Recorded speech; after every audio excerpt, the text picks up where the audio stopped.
Welcome to the Explainer. So, today we're taking a walk through this wonderfully cozy paper-cut style forest.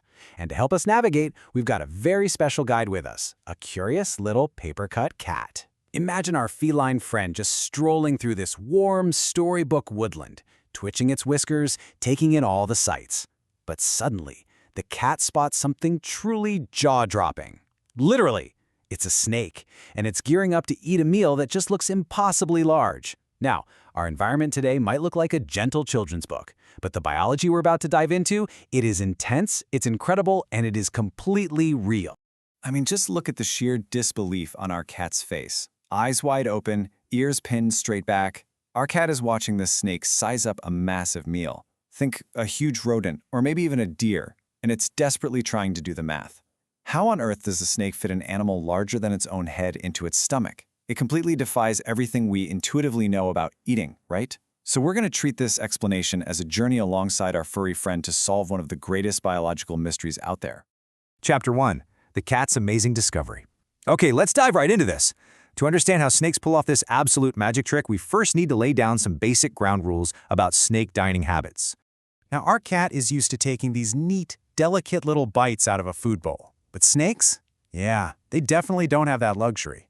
Snakes swallow their prey entirely whole. They literally don't have the flat teeth required for chewing.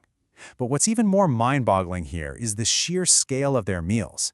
Research shows that snakes frequently consume meals that are 20%, and in some extreme cases, well over 100% of their own body weight. Out in the wild, large constrictors like pythons routinely take down large mammals. We're talking full-grown goats or deer. So yeah, the cat is absolutely right to be bewildered. How does the physical geometry of swallowing a whole deer actually work? Chapter 2. Busting the Jaw Myth. To answer that geometric puzzle, we need to debunk one of the most common, persistent myths in the entire animal kingdom. It's a fact you've probably heard your whole life, but it is actually completely wrong. If you think about our paper-cut cat, or hey, even if you just try opening your own mouth right now, you'll notice that mammal jaws are fused solid at the chin. We have a single hinge point. But the snake jaw, it's radically different. People always say snakes unhinge or dislocate their jaws, but they don't. Instead, a snake's lower jawbones aren't fused at the chin at all. They're completely separate pieces, connected only by this highly elastic, super stretchy skin and tendons. In fact, studies on Burmese pythons show that this stretchy skin alone accounts for over 40% of the snake's entire gape area. The snake's skull is just a total marvel of specialized engineering. They have these loose ligaments that allow the mouth to open incredibly wide in literally all directions, while a flexible bone called the quadrate bone rotates to elevate the jaws even further. But here's the really crucial part. While all this wild, stretchy acrobatics is happening with the jawbones, the snake's actual brain is perfectly safe inside a tightly fused, hard upper cranium. So even when it's swallowing something as hard and jagged as a bony goat skull, the snake's brain doesn't get crushed. The jaw walk. So how do they actually get the food down? Because they don't just gulp it, they perform this fascinating move we can playfully call the jaw walk.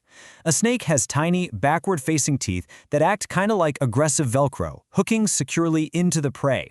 And because those lower jaws are unfused, the snake can move them entirely independently. The left side reaches forward, hooks in, and pulls the prey back. Then the right side reaches forward, hooks in, and pulls back. Left, right, left, right. The snake is quite literally walking its head over the meal.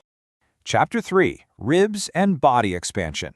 But wait, our cat is pointing a little paper paw further down the snake's body now. The head is really just the entry point.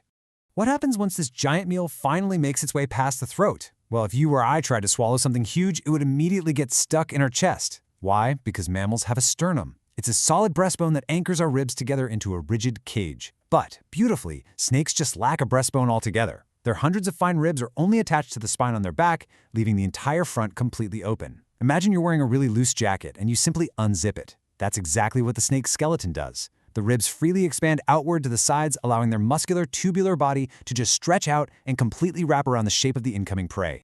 Chapter 4. Superacid and Extreme Organs. Okay, so the meal is inside, but I really have to warn our cartoon cat here.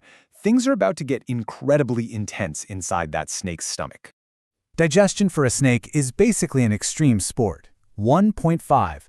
That is the extreme pH level of a digesting snake's stomach acid. To put that into perspective, that is incredibly acidic, way more powerful than our own stomach acid. Once that huge meal is seated in the stomach, this superacid gets right to work.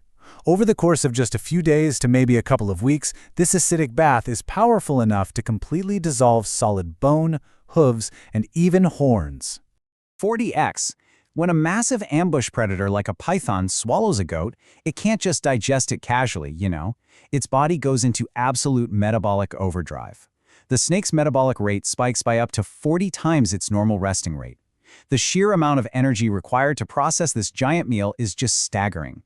Now, because a snake is essentially a long tube, its internal organs, like the liver and kidneys, are naturally elongated just to fit inside. And the left lung? It actually shrinks or disappears entirely to save space. But when that 40x metabolic spike hits, organs like the heart, liver, and intestines literally rebuild themselves. They physically expand in mass just to handle the heavy lifting of digestion before shrinking right back down weeks later when the snake goes back to fasting. It's unbelievable. Chapter 5. Breathing while eating. Let's move to our final chapter, because our paper-cut cat is pondering one last, very urgent question. Think about it. If a snake is swallowing a deer whole, and that deer is completely blocking the snake's mouth and throat for over an hour, how on earth does the snake breathe without suffocating? Well, nature has provided a brilliant mechanical workaround for this exact choking hazard located right at the bottom of the snake's mouth. It's called the glottis. You can essentially think of the glottis as a built-in snorkel. It's the opening to the snake's windpipe. When a snake's mouth is completely stuffed with a giant meal, it can muscularly push this glottis forward, extending it right out to the edge of its lower lip, safely past that giant block of food. This clever little adaptation acts exactly like a snorkeler's breathing tube, keeping the snake happily breathing fresh air while its mouth is entirely full. So, as our paper-cut cat closes its book and watches the snake retreat into the warm forest underbrush to digest, we really are left to wonder. We've just seen jaws that walk, ribs that unzip, bone-melting acid, and organs that literally regrow on demand. Think about it for a second. If a snake can seamlessly perform all these biological miracles just to eat a single snack, what other impossible secrets is nature hiding out there right now, just waiting to be discovered? Keep your eyes wide open, stay curious, and we'll catch you in the next explainer. Knowledge grows through sharing. What are your thoughts on today's topic? Let me know in the comments below. Don't forget to subscribe as we continue to grow together.